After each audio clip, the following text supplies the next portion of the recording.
Hello everyone, I'm Santiago, and today I'm gonna be testing Shadow of War on the GeForce GTX 1050 2GB for FPS monitoring. I'll be using CAM. If you want to download this software, there's a link down in the description. And if you enjoy the content and want to support the channel directly, there are Humble and Amazon affiliate links down in the description as well. So Shadow of War, I'll be doing 1080p, 900p and 720p. To skip none of those sections of the video, check the description below. So first I'll show you 1080p, trying to get over 50 frames per second. I'm targeting that frame rate since getting 60s is more difficult, and 50 frames per second, in my opinion, anything over 50 is smooth enough. So in order to avoid getting to the lowest settings where the game looks significantly worse, I decided to crank some stuff up, staying over 50 frames per second and having still some decent visuals, so we have a more balanced experience. After that, I just crank up the settings higher in order to try and get over the 30 frames per second. It wasn't ultra settings, but it was very close to that, and the game looks much better. And well, then I'll do the same with 900p and 720p, and over 50 frames per second configuration,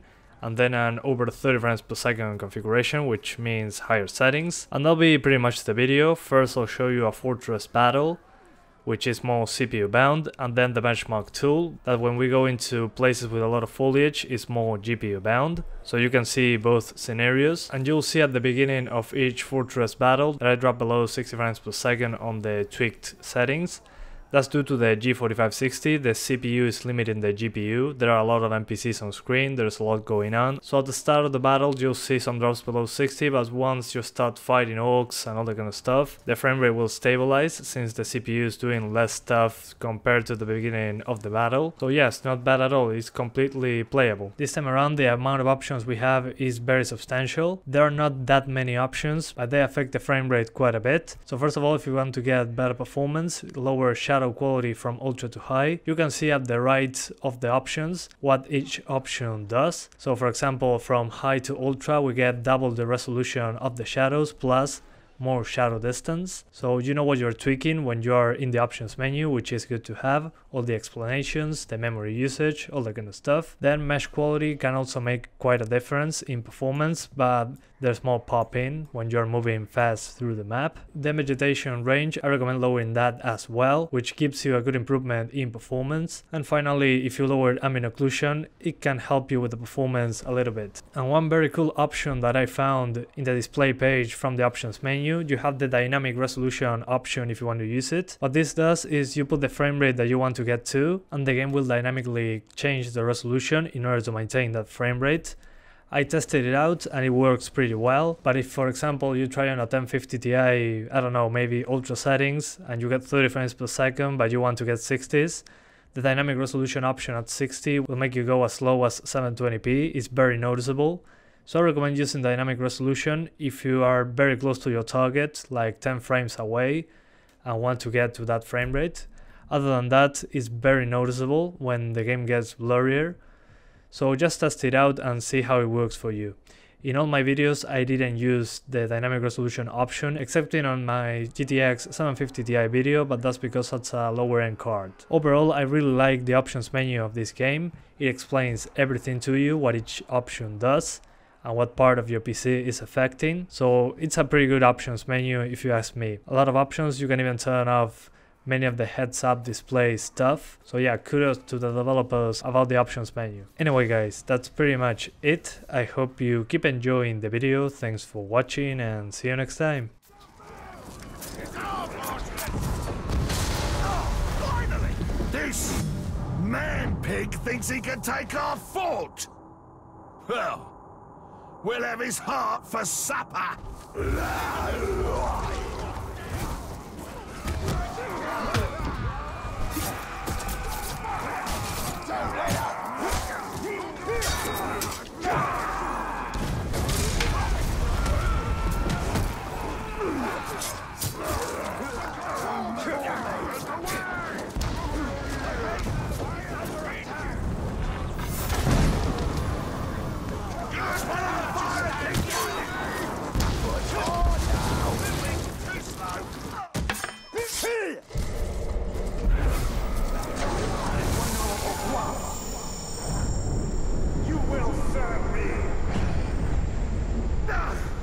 serve the Bright Lord! To battle for the Bright Lord! You like this?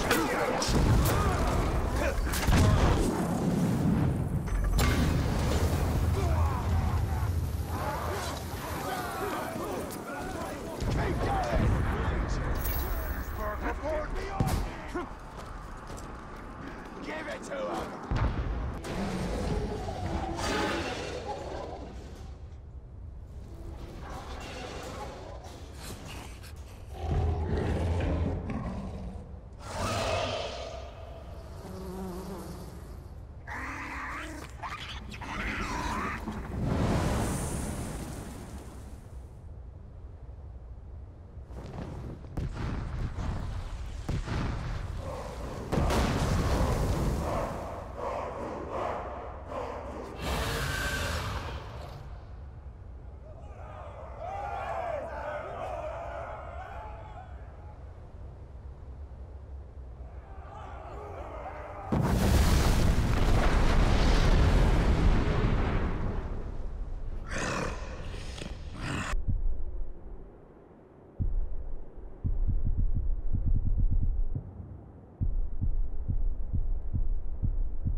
I am your servant.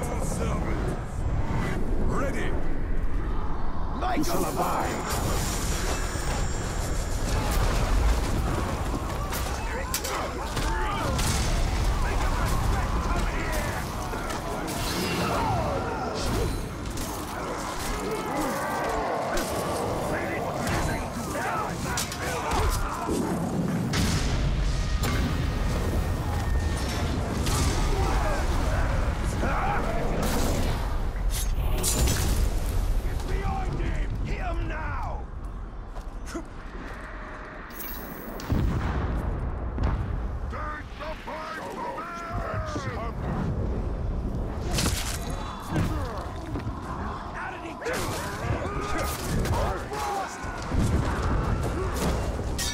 Transcend your skill.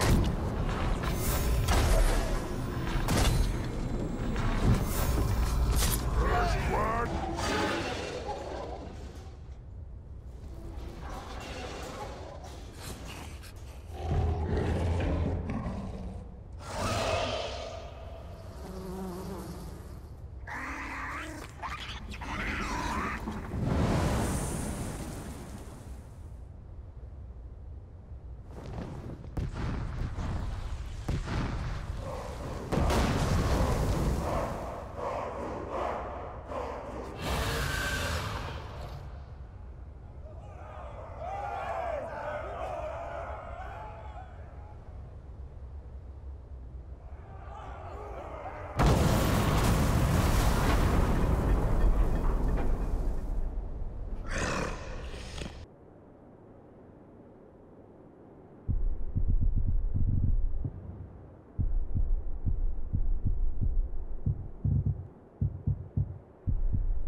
so fast! Die, man!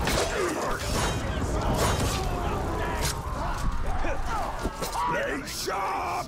The only way you're getting your hands on his fortress is when I nail him to the throne room wall!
You can't fall down yet.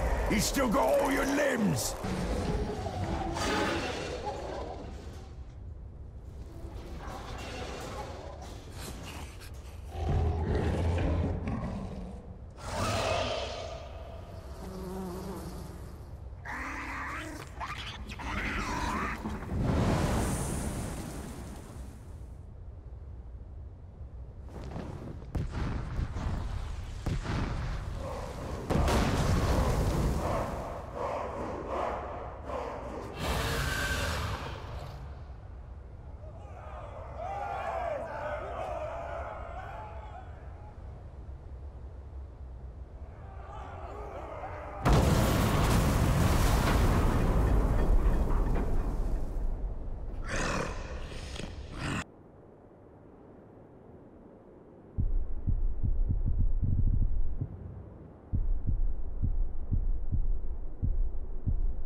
Steady, lad! They die in the eyes of it! Destroy the beast! Oh, God! Oh, that one!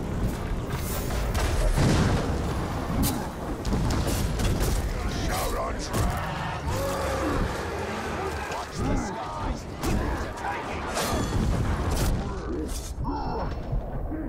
Filthy dog! This fort is defended by Sauron's finest. You cannot take it. We ever going to kill him?